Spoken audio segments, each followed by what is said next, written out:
students? I'm Maria Spade. I am the Adaptive Technology Specialist for the Learning Access Program, which is Stockton's Disability Services Office. And I'm Patty McConville. I'm the Coordinator of Services for Students with Disabilities, also in the Learning Access Program.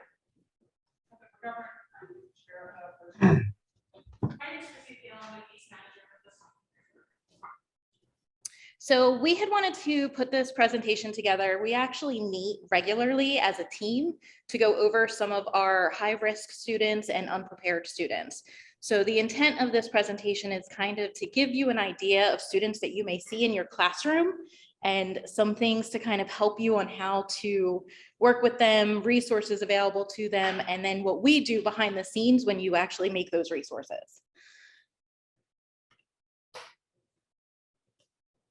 Or not. Or not. Or maybe in a little bit. Is there a clicker? Should work. Maybe if you're in chair, just tap on the screen and then like sometimes you have to say. Oh, there you go. Yeah. Okay. Sometimes you have to hit that. So these are the objectives that we are hoping to cover today. We want faculty and staff to leave with an awareness of curriculum changes within the first year studies program that may affect student performance in non-first classes. Faculty and staff will understand the interventions that occur after a care referral is filed. And faculty and staff will understand why providing unofficial accommodations to students that do not have a letter of accommodation creates a challenge for other faculty members and may have legal implications for the university. So I want to first by introducing you to the Learning Access Program. If you're not familiar with that, like I said, we're Stockton's Disability Services Office, and we provide classroom and housing accommodations for students who have some type of medical, physical, mental, there's all kinds of different disabilities. So students that are seeking classroom accommodations would need to register with us. You may have students that do disclose to you that they have a disability. They could do that in a conversation, they can do that in an email. I've had students that actually disclose it in their discussion posts that they are giving me for homework. When you have these students who are disclosing, it's always great to make a referral to us. If they come to you and ask you for some type of informal accommodation, that's where we are asking that you definitely make that referral. By doing those informal accommodations, you're actually acknowledging that the student has a disability. And now if you give them this accommodation, a faculty member in another classroom may choose not to, and they don't have to because they don't have a letter of accommodation. So if a student is coming to you, they should come with an actual official letter of accommodation. And this letter is renewed every semester. So if it is not current, you want to make sure to send them to us, and then we will work with them, whether or not they have documentation or a diagnosed disability already. We'll work with them to get them set up with accommodations if it's needed. Please. I'm not sure if this is what just happened. If they self-disclose, we can do a care score referral, or we just tell the students to go. You would refer them to us. You're definitely welcome to contact our office. So CARES. they refer, tell the students. Yes. Okay. Yeah. Sure it wasn't paper referral. No, it's But you could do a You could CARES do both. referral though, and then Yeah. CARES would contact the student and suggest that they come register with us. We often get care referrals for faculty who are saying like, oh, my student told me this. And then we talk with them and we say, oh, did you register with the Learning Access Program? Oh, I don't want to do that. Well, why not? Like, this is how it helps you. Yeah. Because sometimes we're under the, well, this is a new place. I want to try new things. I don't want to have those come with me. Okay, but when we get to November and we get to October and you're like, oh, no. Have it set. Transition from undergrad to grad. Yeah. So it's good to know. Yeah. So we can help to sort of ease that weirdness and send them on over and be like, no, this is what we're doing and this is how it works. And the other concern that the university has is that if one faculty member acknowledges, okay, yes, you have a disability, I'm going to give you unofficial accommodations, I'll give you a little bit extra test time. Something happens with that student down the road where they say, well, I wasn't accommodated in my other classes. Technically, somebody at the university acknowledged that they had a disability and provided them with accommodations.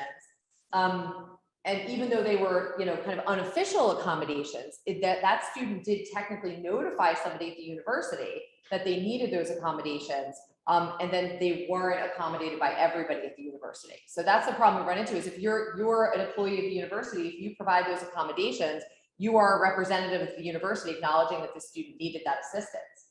And then the other faculty members might not be doing so, and that can kind of put them in a bind, later. So please don't do that. we know everybody wants to be kind. Often they don't know that they are used to their paperwork following in the schools, and this being done on their behalf, whether they wanted it or not. They're not used to the college system where they have to opt in and communicate with people that also often are worried that they'll be disclosing their diagnosis to everybody, which is not the case. They will be to LAP, but not to all of us. We know their diagnosis is not on our coverage letter, so we hope to reassure them that they have a heightened level of privacy at the university. And you guys have already touched on other common thing, I'm gonna prove I can do this without my accommodations. And like, this is just stupid. This is like, when I turn 50, I can't just not use my glasses. Like, I can't just say, I'm gonna do it without this.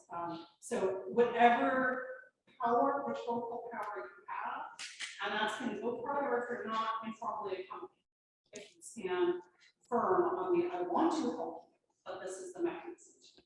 And the high schools aren't preparing them either. They're not telling them this information that they need to share this. And sometimes they're actually giving them a lot of misinformation. I always share this with our students, but just so I can share with all of you, what some high schools are telling families is that every college has a book of disability-friendly faculty that the Disability Services Office will go through and put their student in that class. This is real. I had this happen at multiple open houses. They asked me when they're going to get to see this disability book. Before their student registers. So just so you know, there's a lot of misinformation, not even just, confusion on how it works. Memory has copies later. Yeah. Is there any legal problem associated with faculty saying, okay, if anybody needs extended time on the exam, we can, is that a legal problem? No, because you're providing that to everybody. Yes. Everybody, okay. Yep. Yeah. It would be only if you were providing it to that one student based on the fact that they disclosed that they had a disability. Yeah. And I will say there's one other is probably a good time to mention this. In terms of our high school students coming in, right? Whether they had accommodations or not in high school, it seems that the majority of them were not required to meet deadlines. So and now our students with accommodations come in and think, oh, I had it in my IEP, but I don't have to turn in anything on time. Okay, but we have to explain to them that that accommodation is not provided in higher education and that they have to meet deadlines. But what we're finding is it's not just our students, it's all of them. Because in these high schools, and my husband works for a large high school district, and they have what are called amnesty days, where a few times a marking period, students can turn in anything they want late without a penalty. And so we say, well, how come the students don't think they have to meet deadlines? And it's because they haven't had to. They never have to turn in at all. Let's be honest. Sometimes they never have to turn in at all. And this is, I have a daughter who's in high school in New Jersey right now. She was in all honors classes last year, and the last 2 weeks of every marking period, she had nothing to do because everybody was catching up. Right. So it's not even students who, it is the way. And our office highly encourages that you don't make malpractice in your classroom. Because when we're working with students, we're helping them to navigate what it looks like within the academic side of the system, or the student affairs side of the system. And we want them to be able to make informed decisions before the withdrawal period. So if a student is in the withdrawal period and you're at 60% point in the semester where the student would no longer be recalculated for their financial aid, we might be having a conversation with them about whether or not the best option for them is to withdraw from their course. We'll talk a little bit more about that timeline and stuff later, but if the student isn't able to make a thoughtful or intentional decision about that at 60% through the semester, it really puts them in kind of disservice for advocating for themselves. To follow up, it sounds like, you're saying that we should stick with hard and fast deadlines. I experimented last year with giving them like anything turned in ahead of the deadline gets 2 extra points towards participation grade. Anything within 2 weeks of the deadline is just you get the grade, and anything that's more than 2 weeks late, you get -1 point or something along those lines. I expected that. I think that's a good idea or bad. No, I think it's up to your discretion, right, for you to allow students to have limits to an intern, right? Because there might I think there's some happy medium Right. between every deadline is absolutely firm, which is not realistic, and that's not the way the real world is. That's not the way our work world is, at least mine. I don't know, like Stockton. That's not the way my husband's is at a private company either. But having no deadlines, or maybe you don't even really ever have to turn in your work at all, that is not really best for them either. So there's some, like you're trying to do, experimenting. I think many of us are experimenting some version of some soft deadlines, some hard deadlines, some consequences for missing deadlines. I think somewhere in that middle gray area is the perfect match, and they differ for each of us in who we're teaching and what we're teaching. And here's an example of for your course, right? If I'm working for a student who's participating in your course, and I talk to them and they say, I completed 40% of my assignments and I have a C. I did that before the deadline. My professor is allowing me to turn in the remainder of my assignments with a 1-point deduction after the deadline, but we're at the 60% point in the semester. That means that the student and I need to have a conversation about realistically, based on your performance in the work and what you're managing now. So I'm not working with a student if they're not managing an unforeseen circumstance. So based on the capacity that you have right now to be able to participate in your academics, the way that you were struggling in the class maybe before this happened, and what this is going to look like moving forward, what's the most important decision for you to make moving forward? And it might be withdrawing from your course, but I think giving them an opportunity to at least have assignments submitted before then is helpful. So we do work with a significant amount of students to say, my faculty member hadn't released grades. They were 60% through the semester, I have no idea what any of my grades were on my assignments. Or my faculty member doesn't require me to turn my work until the final date. And that really puts them in a bind because they're, they may or may not be eligible for medical, right? So I think, given it's not solely on the faculty member, it's not solely on the student, it's really kind of a combination of the two. But I do think that the grading style that you're talking about would be amenable to working with the student and maybe experiencing it for students. Yeah, we've spoken to faculty members that they've said, it's in my syllabus, I have deadlines, I have met with the students, I announce it every class session, this is the deadline, and then they're wondering why the students are surprised when they don't stick to that deadline. It's because no one has ever really been firm for a lot of our students with those deadlines. They know that you say there's a deadline, there's always flexibility. But then we just explained to them, no, not here. That was, in the K through 12 system, it was like that. And again, not just students with disabilities, this is, our general, student population, or even students who attended a high school where nobody got an F, they didn't fail. The lowest grade you get was a 50. Like that exists too. And so, I teach a first year seminar, and I've had to give students an F, and they are shocked that they actually got an F. And I said, I've warned you, we've spoken every week of the semester. And they're still shocked. Well, it's because someone's told them that before and they still didn't fail. So they're really going on previous experience, and they're getting here, and it's like a little bit of a rude awakening. So, for them, especially post-COVID, it's so much worse, that with the deadline flexibility for all students. And I will say, there's a balance to strike, right? For holding students accountable to deadlines, this accountability is important, and accountability is a little bit, right? Helping students to learn what skills that they need in order to be successful moving forward.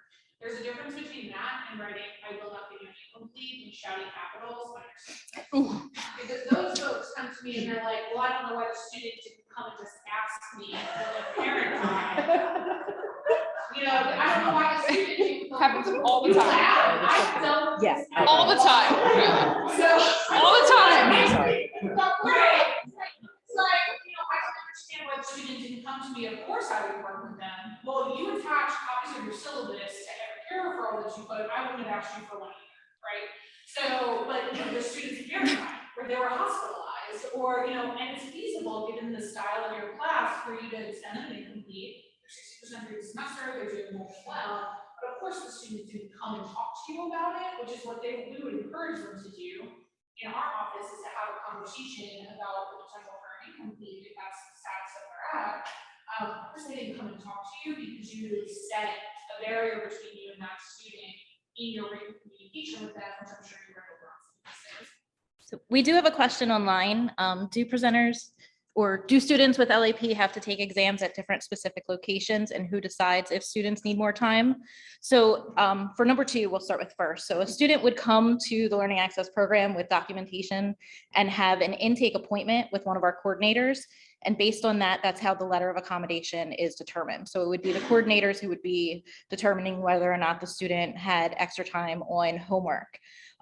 Extra time on assignments, we already kind of covered. They're not blanket extensions. They are based on disability need. And that is also in our accommodation letter, that if there is an extension needed on an assignment, the student would work with us and we would work with the faculty to make sure that that extension is able to be done for that particular course. And we do also, just so you know, first make sure that it's a disability related need. And that's how it's written in our letter of accommodation. Is so please consider an occasional extension when the need is disability related and can be confirmed with documentation provided to the Learning Access Program.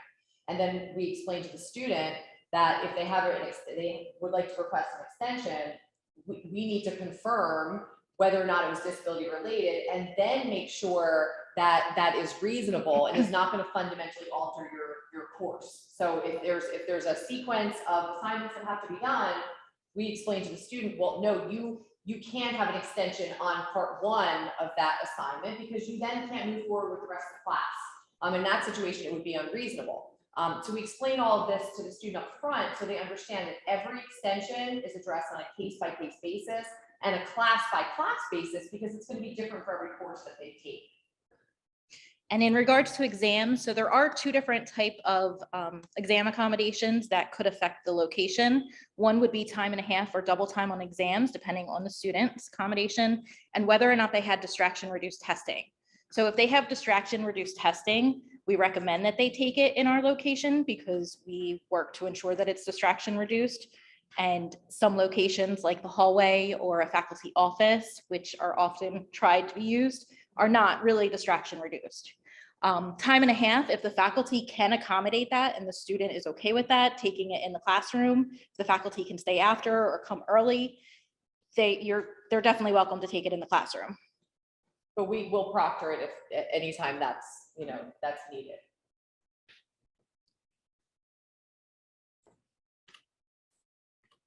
Too far. Too many, too happy. So, one of the information tools that typically meets with us with our team is Dr. Rebecca Mannel. She works in the Graduate School of Occupational Therapy. She sadly wasn't able to join us today, but assisted us in preparing the presentation. Her program that she facilitates through the Graduate School of Occupational Therapy is now called the GOAL program. So Growth Through Occupational Therapy for Academic Learning. Right? It used to be skills for success. Yes. If you're familiar with that, if not, you don't have to relearn anything. You can just learn Here it is now. So Skills for Success was a course that Vicki Schindler, a retired faculty member, started many, many years ago, and students were actually given academic credit for participation in the course, and they would attend the class once or twice a week and meet with a second-year occupational therapy graduate student who acted as a mentor and an academic coach for that student. The university decided that this program would no longer be given academic credit.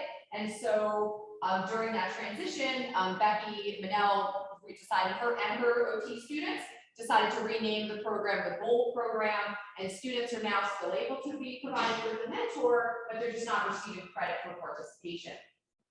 Luckily, she's had a lot of students that wanted to take the program again, even though it wasn't for credit, because they see such a benefit in having the OT mentor, student mentor. But that, this is the first semester this is happening, so we're hoping that they do continue to participate all semester because they're not motivated by receiving credits, for that class any longer. But the purpose is to not only assist students with like academic planning and organization, like creating an academic calendar and schedule for themselves. The mentor does also work with them on other kind of like interpersonal skills too, like how to approach you during office hours. If they have, writing an email, to their faculty members that, is like a, professional, format. A lot of the students that participate in the program in the past have been on the autism spectrum. So these are some areas in which they, tend to struggle. And so their OT mentor is there to support them, during this transition. Even though now the program isn't always utilized as a transition, we've had a lot of students that have repeated the course, even previously when they weren't able to receive any more credits. They've continued to take the class 3, 4, 5 times because they, see the benefit in participating in the program. Get into this whole program. In my program, we get a lot of students confused. How to college, how to study. Seriously. Okay, No. so Oh, yeah. kind of separating, this is one of the tasks when you're thinking, like, if you're thinking, do I refer this student to this program? You want to try to separate the student who is, like the majority of students, in need of some help transitioning as a first-year student, but probably does not need a mentor, right? Because we only have space for like 15 or 20 students or something in this program, right? So we need to reserve some of that space for at the entire university, like no more than 30, I'm not sure exactly how many that you can take on, students who need this kind of one-on-one extensive assistance versus the student who would be helped by their mentor, either first-year seminar, or might be helped by working with more intense SAFA, who works with students in special populations tutoring center, or might be helped by a care review, or maybe needs to attend a student success workshop on time management. So there are many students dealing with kind of typical things who might need extra support that's less intensive than this.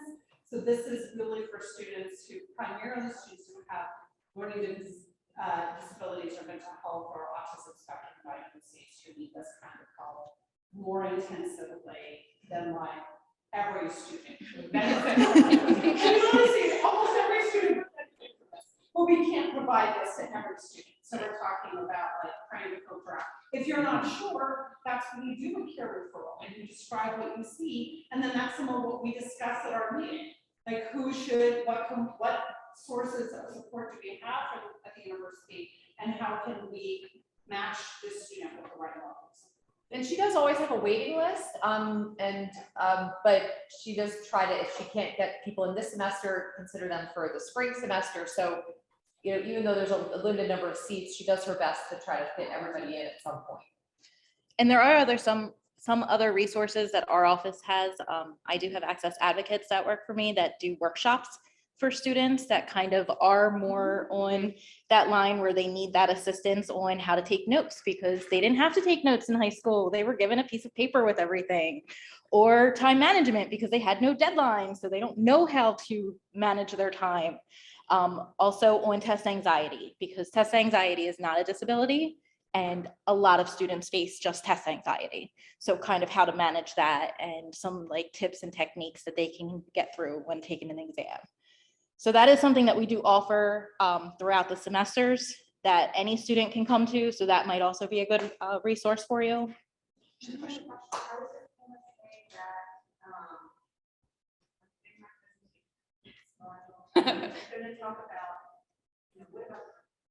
Yeah. Yeah. All on track. Yes. Right. All right. So we've heard a lot about parareferrals and things like that. So the Chrissy and Chrissy show, or Stockton Cares, is that. So this is when you would put in those referrals when a student says like, yeah, like I got a lot of help in high school. Okay, what does that really mean? Don't know, not sure. Or you notice, I'm just gonna pick on Matt Roman because I pick on Matt Roman all the time. Matt Roman in September always sat in the front, was always prepared, was always doing his stuff. Now it's October, Matt comes into class 30 minutes late, half asleep, and looks like he could really like use a shower, right? Not typical Matt behavior, right? Something has changed for Matt. Sorry, Matt. So this is when you would put in a little referral about what you saw, right? Not assumptions, not saying, oh, maybe Matt's having a mental breakdown.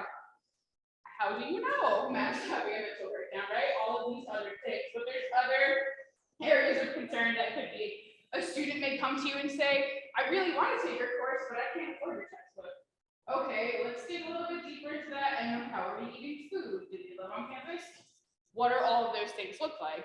Oftentimes too, you will hear from us when you haven't heard from a student, right? Because it's really hard to come up with somebody of a faculty present or something like that and say, hi, my life is terrible. This is what happened. I don't have any food. I sleep in my car. My parents hate me. Help, right? A lot of, and the faculty will say anything to me. Okay, well, maybe because we don't know how to have that conversation just yet, or it's really hard to get all of that out in one nice sentence of, hey, I'm really struggling, I need some help.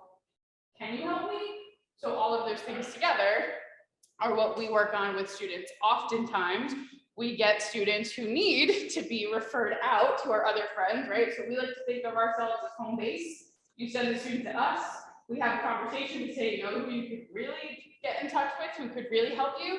These folks in financial aid, these folks in the learning access program. Maybe you need to spend a little bit more time in the tutoring center actually doing homework and not chatting and having those conversations about what that looks like.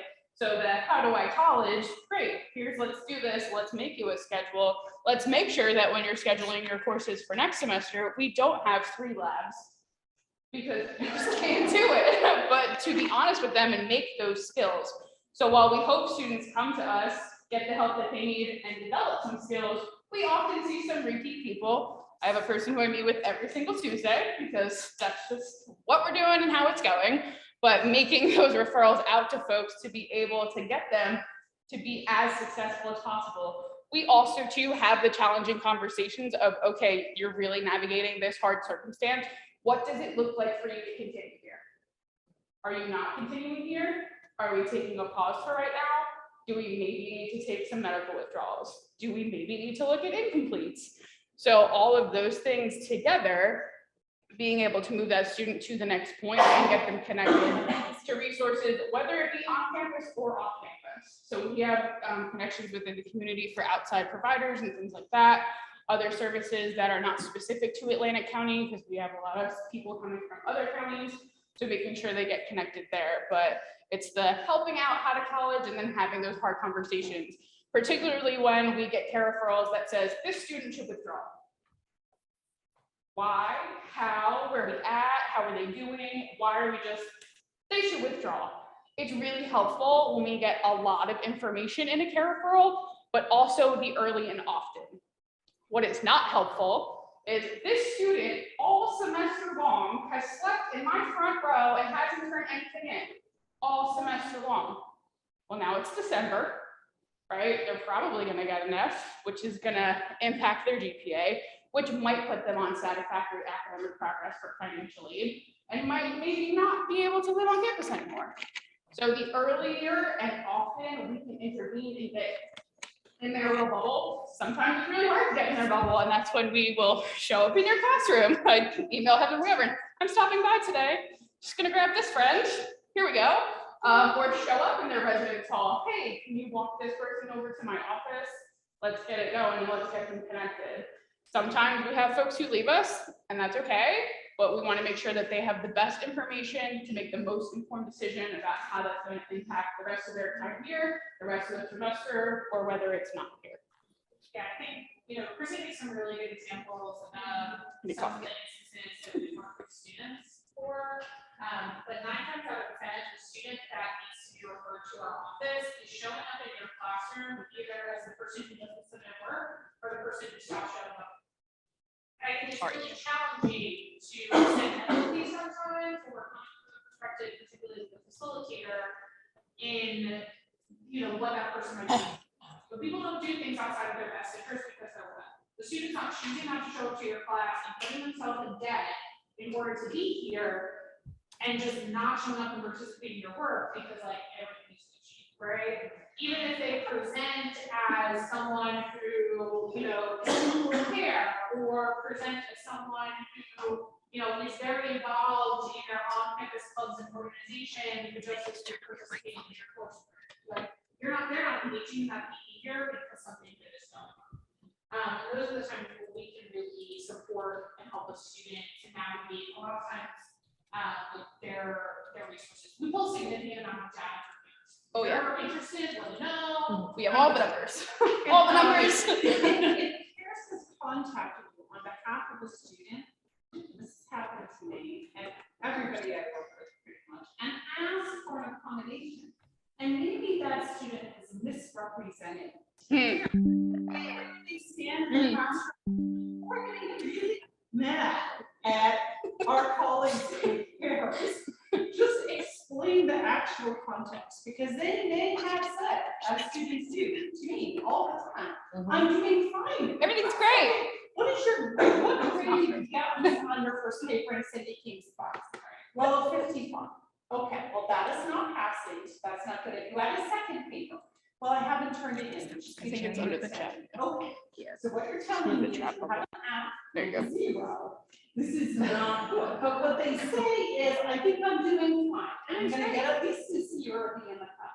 And they say that to me, they say that to you, they say that to our friends in Paris. So when they say, would you consider an incomplete, and you say that, they have told you nothing.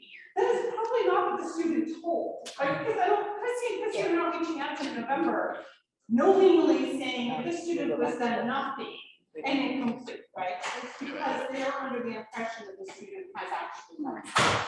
Yes. I think, it's an important, right? But, to kind of our conversation about data, we received a significant amount of referrals for students who were experiencing what we would consider based on our national association's assessment report, mild or moderate concerns for academics, and were referred to resources or things that were basic needs resources, housing insecurity, food insecurity, referrals to counseling, referrals to learning access programs. So what they're showing you in your classroom can only be really important for the students. Yeah. We also disproportionately see that for our students of color, particularly our men of color, who are showing up that way in the classroom. And I will tell you, this is a point that I found really interesting in our data. We also mark our students who are less likely to be to respond to our outreach. And we see disproportionately that women are less likely to respond to our outreach, and also women are being disproportionately less referred to the Stockton Cares program in comparison to their male counterparts, particularly in comparison to our overall plan. We enroll significantly more female identifying students than we do male identifying students, but we are referred more male students than female students. Yeah. And I'm on the committee that looks at the appeals for students of our academic dismissals. And somebody from peers or student affairs always joins that committee to let us know. In the majority of cases, a student will have like 3 semesters of failing or withdrawing from almost every class they've been in, and there will have been no cases. None. So please do not assume somebody else is taking care of referring to students who you don't need to. You are the person. Right. So please refer. If in doubt, refer. I did a really good job also of talking about what happens. Mhm. Right. So the student is referred to us, we meet with the student based on the level of concern. We might have them walk over by my we might ask to show up in your classroom to really get connected with that student. We make referrals and continue to follow up. If we're reaching out on behalf of a student, it's because we have validated what's happening. Right. We have medical documentation. I had an email from a faculty member recently who said, can I collect the medical documentation? Oh, big no. Well, and here's why. Please don't. I was a student, I've just done 72-hour holds to address my medical right, for my mental health. And I might be asking for accommodation through, but if I give you my medical documentation, it's gonna tell you what's behavioral health. And that is too much for me. Because I don't want you as my faculty member to know that. And so being for us to be stewards of their vulnerability and that, so if we're asking you for exception with a student, it's because of that. Right. Do you have hard conversations with them? Is this going to be better for you medically withdrawal? You might find that we might tell a student to continue in your course until 60% through the semester so they don't lose their financial aid, right? So if you ever have a question about that, please give us a call. You can email parents.edu also. But it is really helpful when you refer students to us so that we can help them manage the system that they're operating within. So that, for example, we encourage them to withdraw from the class before the 60% deadline, and then all of their financial aid is recalculated, and now they have $10,000 bill. And they can't live on campus because they're not a full-time student. I can give you, I work with a student that I learned all about this because Chrissy and we had a student that one withdraw dropped her below SAP, and that was it. She was done. She could not continue. She totally lost her financial aid. So we think of it as, oh, just withdraw from this class, but sometimes that one withdrawal could mean that student is not going to be able to finish their degree program here. So it's quite often every withdrawal really matters. It's difference between, retaining that student and not retaining that student. But what was helpful to me is that they have all that information. So could talk to financial aid, figured out the SAP percentage. I didn't have to do any of that. And that was all kind of taken care of. They kind of analyzed the student situation to determine. Not to tell your students to withdraw. It's Right. in their academic best interest to withdraw. Yeah. You should be giving them that advice, but also do a care referral so that they can talk with people who have a whole picture and can take care of them holistically.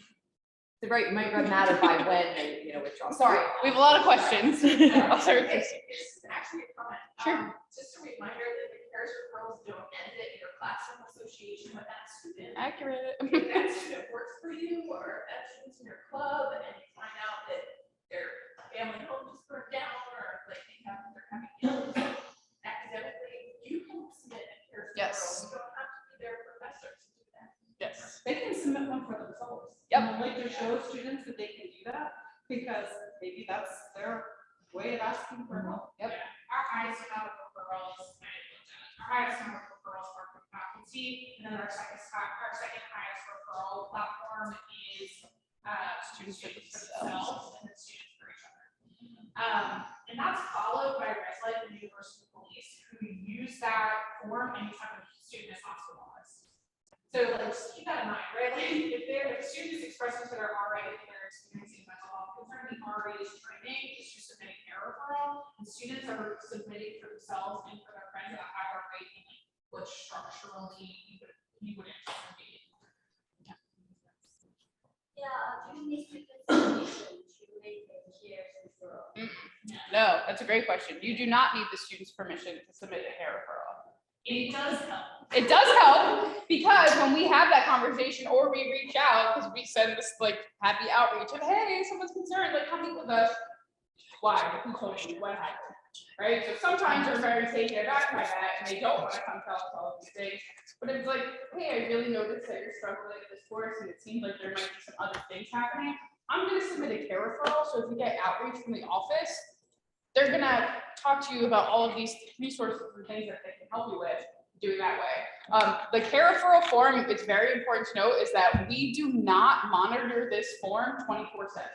So if you have an immediate concern for somebody's safety or you think they're a threat to themselves or others, not this form, right? Do this after, but you're gonna, if someone's having a seizure in your classroom, right? Don't jump to the care referral, call for medical help, right? But do it after. Today in my class, this is what happened. This way we can follow up with that individual specifically, but there also might be some other students in that classroom who have no idea what just happened and are like, absolutely should, right?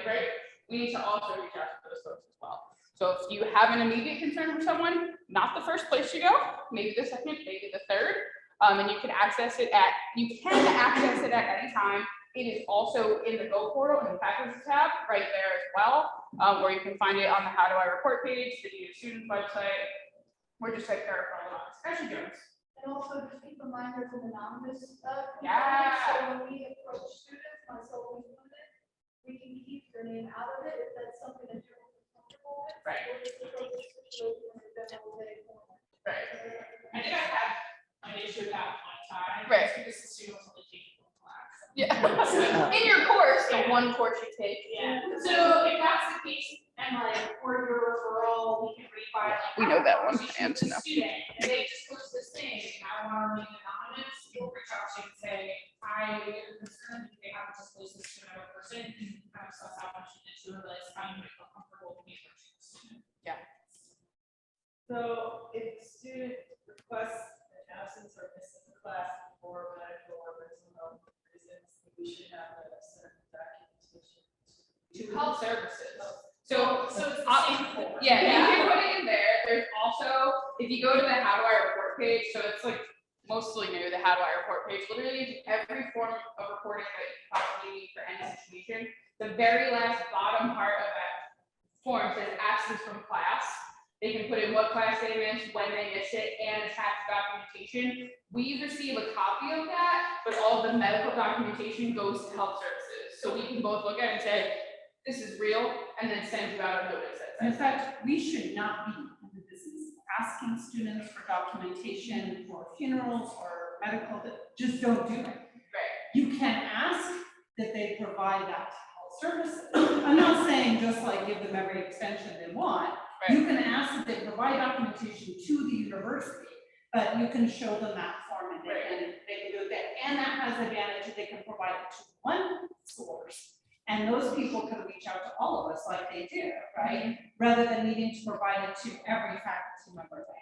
I've had students who come to me and said that their faculty member accidentally posted their medical documentation on the projector because they didn't know it was free. Or a faculty member had their LAB accommodation form up and was talking to another faculty member about it during their office hours, and other students came in and were talking to the student about it. So like my recommendation is to utilize the forms that we have available. Yeah. One, so that the student can be supported, and then two, so that, you are helping the student to maintain a positive relationship. All right, we have okay. Should students be referred to your office who are requesting accommodations due to COVID? For example, a student reached out to me stating they are high risk for COVID and live in a high risk multi-generational household. They're requesting to take my class online, however, the class is only being offered in person. So the answer to this question is, if we have students that have a medical condition that prevents them from physically attending on-campus classes, they have to provide medical documentation that illustrates how the severity of that condition and how they are essentially homebound. Okay, someone in the house that's high risk is not the student's medical condition. So we are not able to consider the student's living situation when we're considering a remote attendance as an accommodation. And it's not necessarily COVID related. We've had to do this for students that are going through chemotherapy or have dialysis and a schedule for dialysis that conflicts with classes. So we do this on a case-by-case basis when a student cannot physically attend classes on campus. But even if they have documentation stating that they cannot physically, come to class, we then have to evaluate whether or not your class can be delivered remotely. We can't change the instructional modality of the class. So even if a student has documentation saying that they can't come to campus and attend their chem lab, I can't say, okay, faculty member, you need to now provide that course to the student online. No, the student wouldn't be able to take that course. They either, if they were in the middle of the semester, could apply for a withdrawal due to illness, or they would have to wait until they were well enough to attend that class in person. Okay, so yeah, and that is for COVID or any other illness that would prevent them from attending class physically. So the next one says, so if a student tells us they're COVID positive and they're requesting short-term accommodations like extension or makeup exams, we should tell them to send their documentation directly to CARES right away. Yes and no. No more than yes. They should be reporting, self-reporting on the COVID-19 reporting form found in the Go portal, right? You click on the thing, you choose what button applies to you. That form then goes to Student Health Services or Residential Life if they're a residential student. From there, the phone calls are made, the contacts are traced, all of those things. They then tell CARES what needs to happen. This student will be out, this student is doing this student is doing that. You will only get those fun ghosts-like interesting notifications that says, this student will not be able to attend your course. Here's the courses. That is it, right? We don't tell you. If they tell you, fine, but we don't tell you why, we can't, all of those things. And then you'll get another weird message that says, this person can now be in your class. That's what those are, right? Basically. So if someone discloses to you that they're COVID positive, your first bet is to tell them to self-report on the COVID-19 reporting form found in the Go portal. And that's there. From after that, all of the other phone calls take place, then we send out those letters to do it that way. So we often get care referrals that says, my student told me they were COVID positive. Okay, we're gonna reach out to the student and say the same thing. Go to the COVID-19 reporting form, select the button applies to you, and they'll do the process after that. I just want to offer a tip to people. If you haven't been on the Center for Teaching and Learning Oh, yeah. and seen their syllabus templates, a lot of this information is preloaded in there, so you Mhm. don't have to go and find all these Yes. resources for students. It's already on the syllabus. Yep. Yeah, and Sorry. just back to the COVID, if it's a COVID exposure, somebody in their bubble has tested positive. Same thing, COVID-19 reporting form, there's a bubble that like I was exposed, and they do the whole phone call process after the fact, and we just get to send the notice, do this thing.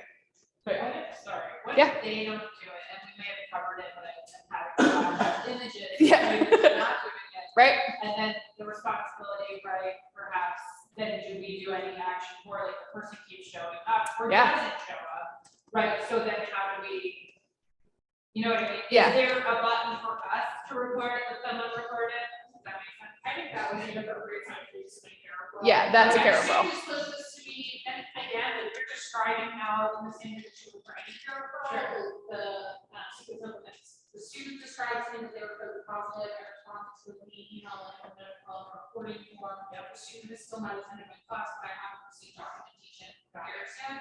If it's over the weekend, or something, sure. give it a minute. But, yeah, I will respond to say, we confirmed that we're working with the student, or we'll say, we are contacting the student. Right. And what do you anticipate? I know this is hard to know, but I imagine we're gonna be seeing a lot of this. What's an appropriate timeline for us? Like, if you're teaching a Tuesday, Thursday, you think within the week, and I don't need to do this in a pressure way, but just in more of a way, like, what do you think seems? You would probably hear from us within 24 to 48 hours. if Oh, you yeah. start the week. Got it, perfect, okay. So we clear the COVID box. Right. Because we know that it's timely, like, students are concerned about their participation in class, so are concerned about their participation in class. We understand that, like, that's the time to make vacation. Right. And if you sent in a care referral and said, this student told me this, and then I call health services and said, hey, have you heard from the student? Sure haven't. I'm looking at their class schedule. I'm looking if they live here. I'm looking for all of these things to be like, hey, come here. Like, come. Like, let's do this. So yeah, definitely putting all those things in definitely helps. Yeah.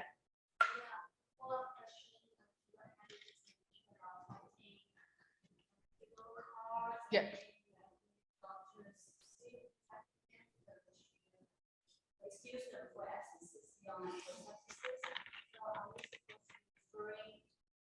Have them complete the Yes. form, the wellness center form. Yeah. To document their medical or family emergency. Yeah. So that we get the vague emails that say, please excuse money from this date to this date, rather than getting their actual information that, as Kristen explained, often includes what Other was going things. on with them, right? And I don't really need to know what their medical situation is. I Another don't need chat. to know why they had to go to court. Ugh. I only need to know that somebody else at the university has made a decision that this is a reasonable absence. I trust my colleagues to meet that call. And then my relationship with the student doesn't have to. Yeah. Although I know often they'll self-disclose, and sometimes that's useful to us, honestly, but they don't have to disclose that they were having miscarriage or, Yeah. drunk driving or whatever was happening. So the form is the same as the KISS form. There's a form on the our page, and you just ask your student to fill out the absence request form. They know. They know where it is. Yeah. And what happens is, the student, we have a kind of break to work out. The student selects that it's a medical concern, it will go immediately to health services. If they select any of the other concerns, they convert to a referral. Right. So it's kind of like Kelsey. If they fill out the wrong form, we still get it. For sure. Okay, just to make sure that I'm understanding the different forms and stuff correctly. But you're saying that anytime a student comes to me and says, you know, and requests an absence for anything medical, upset, you know, or family emergency, anything like that, I'm going to fill out the absence request form. Yes, Okay. yes, the very last, on the how do I report page, the very last one, absence request, whatever reason it might be. Because oftentimes too, we'll get, I was absent for a funeral, that was my parent, and now I'm the caregiver to my siblings, and now I have to pay for my house, and now I have to take on all these bills that I didn't have to do recently. We're still going to talk to them and be like, yes, you missed class, but also, what about everything else? Yeah, so this is how our report page. Welcome. This year's syllabus, get really comfortable with it. Because the other thing is you are mandated reporters, so the student discloses to you that they're a victim of interpersonal violence, right? So we walk you through also how you can report those things, because that reporting system is different. It also gives you the confidential resources that you can refer a student to. I Yeah. think, like, we are talking with you really in depth about kind of the intricacies of our work and how some of the things that you might do as a faculty member might actually work with the student. But we can also own the fact that like you all are not experts and you shouldn't be because you have Right. experts who are partnering with you. So this is a really good resource to help to refer students and yourself and their colleagues. So if they submit the absence request form, which is at the bottom of this page. I say we could put it back in the chat. It's this absence from class If form. they were to accept it with your referral, we can fix on the back end. Yeah. We love data, we love a good system that actually works. Right. But this page is something that I would mark for yourself. The one thing I'd add is people are gone because they're sick. Sometimes with no documentation. Right. Like in fact, probably the majority of the time that you are gone from work because you are sick. You have no documentation. The majority of the time that I'm not going to work today. I have a fever and I don't feel well. I don't go to the doctor. I go, oh, I probably have the virus my kids had last week.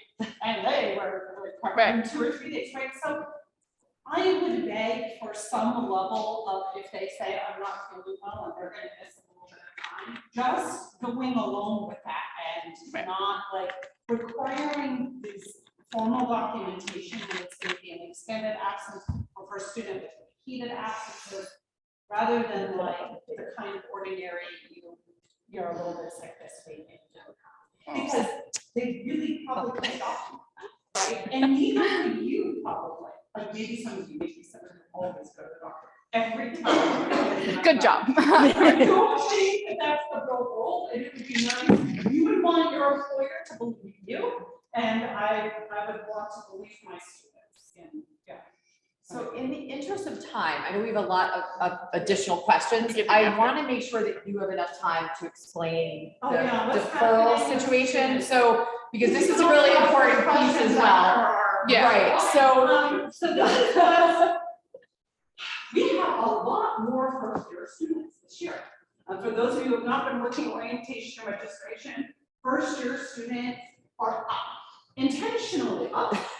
This was the university's goal, told to the board of trustees, unfortunately not told to faculty leaders, to schedule, but that's ongoing communication the university needs to work on, was to increase the size of this year's freshman class as much as possible to help compensate for the money lost from the small, now sophomore and junior classes, right? So bumper crop of freshmen. They're awesome. I've been working with them all summer. They're great.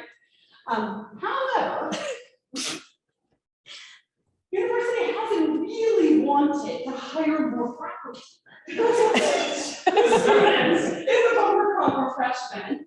And therefore, we came up with this. In the past, students were always required to take developmental math and quantitative reasoning, critical thinking, college writing their first semester. Except in 2015, we had an increase of 30% and a doubling of students in these classes, and some had to be deferred. And then we've had some additional deferrals since then, I think in the 20 or 30 students.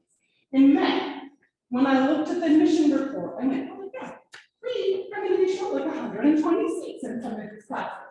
So we asked the provost office if we could have more resources. So we came up with this plan.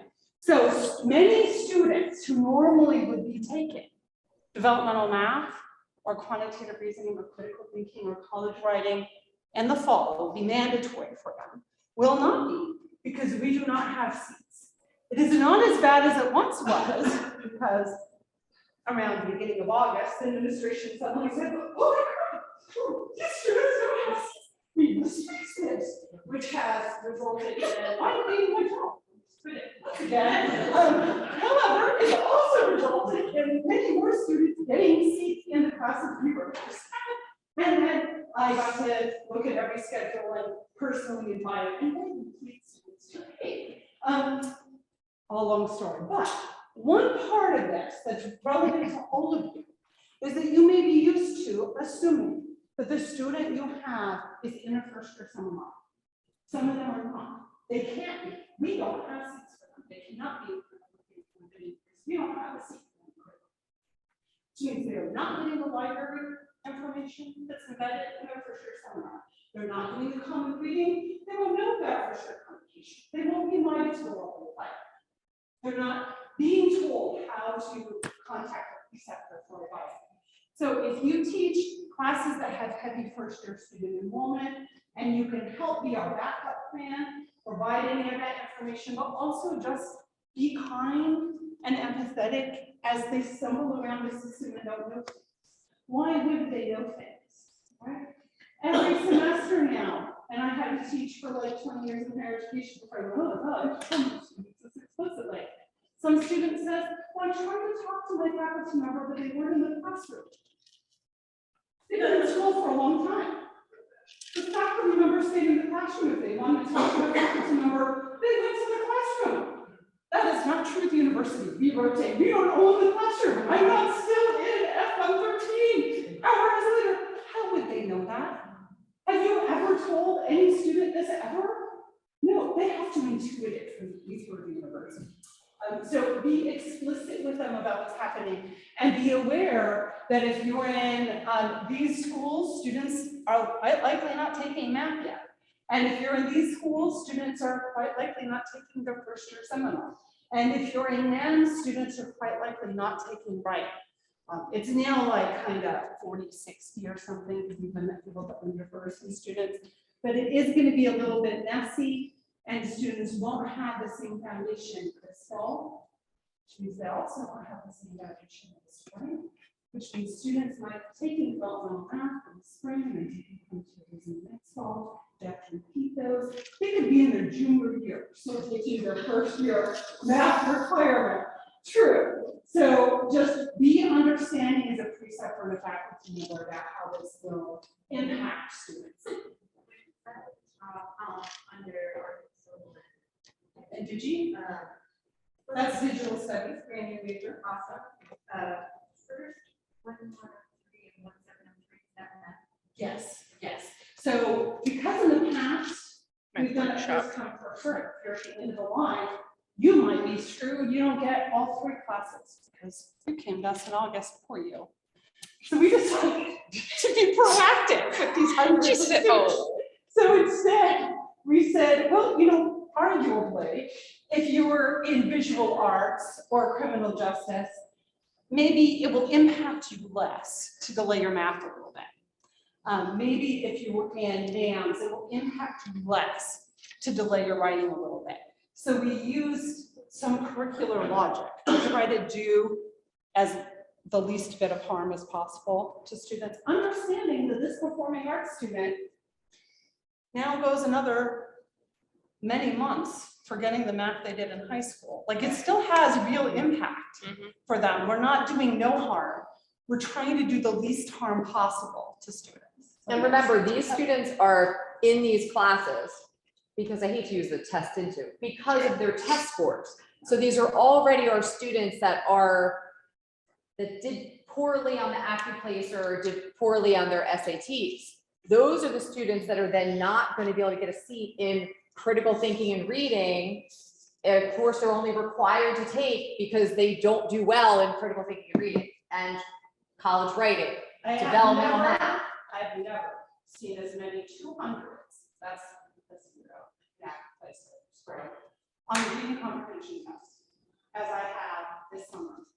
From sometimes students who have like a 232 in writing and a 239 in math.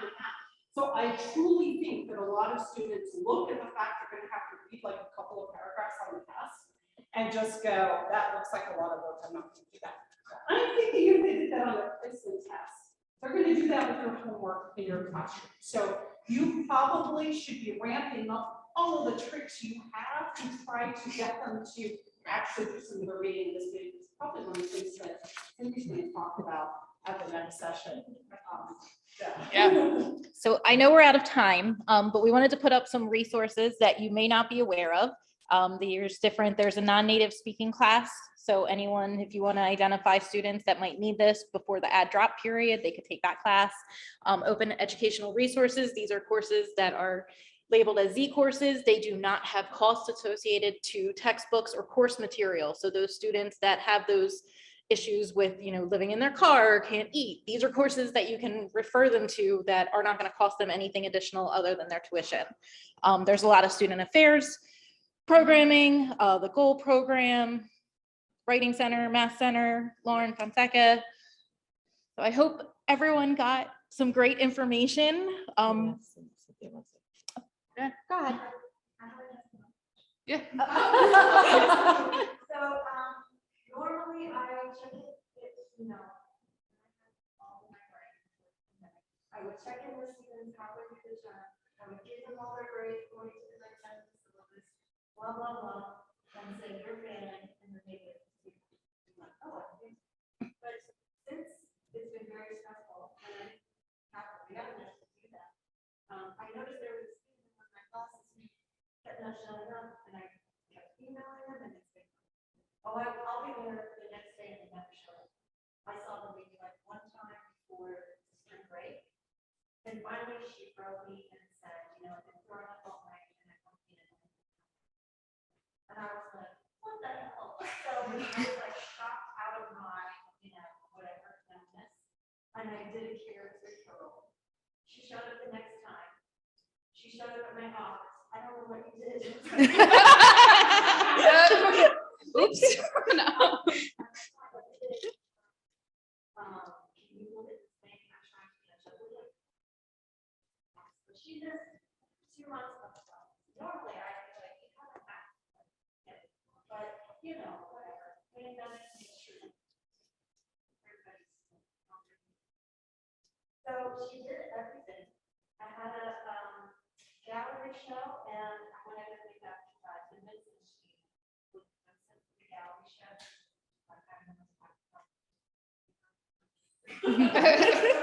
I'll do it.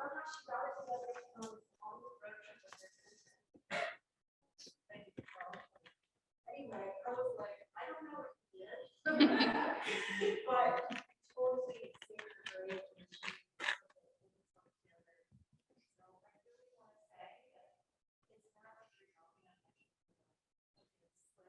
Something will really happen when you call it. A lot of stuff is happening that's not always visible to you. And sometimes that student's not responding to you, doesn't respond to anybody. Right. Those things It's are- not just you. But It's us. you give you to the important first step, Mhm. which is you got this information and you get a referral. Right? Which also says to the student, I'm paying attention. and I care. Right. You need help. That message too. Oh, man. So just from time. All right. Yeah. As we wrap up, I want to just echo right there in that. First, I want to thank you all for presenting. Thank you so much.